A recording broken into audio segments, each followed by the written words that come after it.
So when I look at Donald Trump's relationship with his supporters, all I can think is, with friends like these, who needs enemies? Let's talk about it in today's video.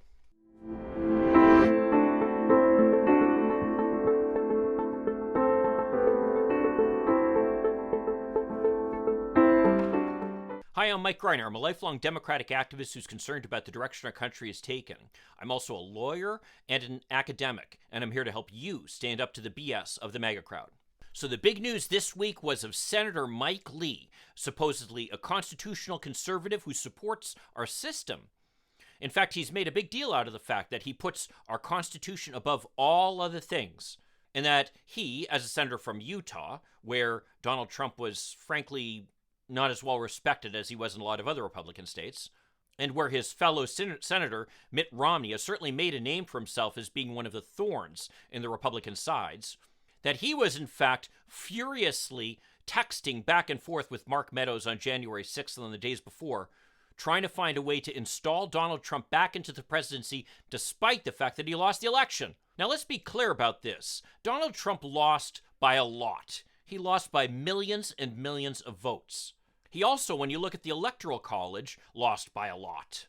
Indeed, his Electoral College loss was by an even greater margin than Trump's victory 4 years before. And in the swing states, where Trump barely won in 2016, states like Michigan, my home state, Biden won by comfortable margins. Even in Georgia, talked about as being such a close state, really a nail-biter, where Donald Trump supposedly called up the Secretary of State Raffensperger asking him to find a certain number of votes, enough for him to win that state. Number one, President Biden won by almost 12,000 votes. It wasn't like it was some rounding error there. And number two, even if that state were changed over to Trump's side, Biden still would have won the election. So for all this talk about how the election was stolen from Donald Trump, I mean, let's set that aside, for crying out loud. But I think we all know that that's the big lie. And anybody who has looked at it with credibility, whether it be a judge or even Donald Trump's attorney general, for crying out loud, William Barr, who certainly has shown himself to bend over backwards to help Donald Trump, all these people have found that there was no basis to claim that the election was stolen from Donald Trump. So it was within that context that Mike Lee was desperately trying to find a way to keep Donald Trump in office. All he was saying is that the states needed to send a slate of electors to Congress that would have supported Donald Trump, no matter how their state voted. And once that happened, then Congress could step in and award those electoral votes to Donald Trump's slate of electors. So under no circumstances was Mike Lee saying that he wasn't willing to essentially lie, cheat, and steal and undermine the Constitution that he claims to support so vehemently in his desperate effort to keep Donald Trump in office. Despite that fact, though, Donald Trump then proceeded to publicly criticize him at a rally just days later. Now, what kind of reward is that for working on behalf of Donald Trump? But this is actually par for the course. I mean, consider the case of Mo Brooks, the Alabama congressman who spoke at the January 6th rally. Brooks is perhaps one of the people most guilty of purposely sending the mob over toward the Capitol building to try to overturn the election on that day. And yet, nearly 2 years after Donald Trump lost that election, Donald Trump rescinded his endorsement of Mo Brooks because of the fact that he didn't think that Mo Brooks was fighting hard enough to still advocate for Donald Trump's big lie that he won the election 2 years before.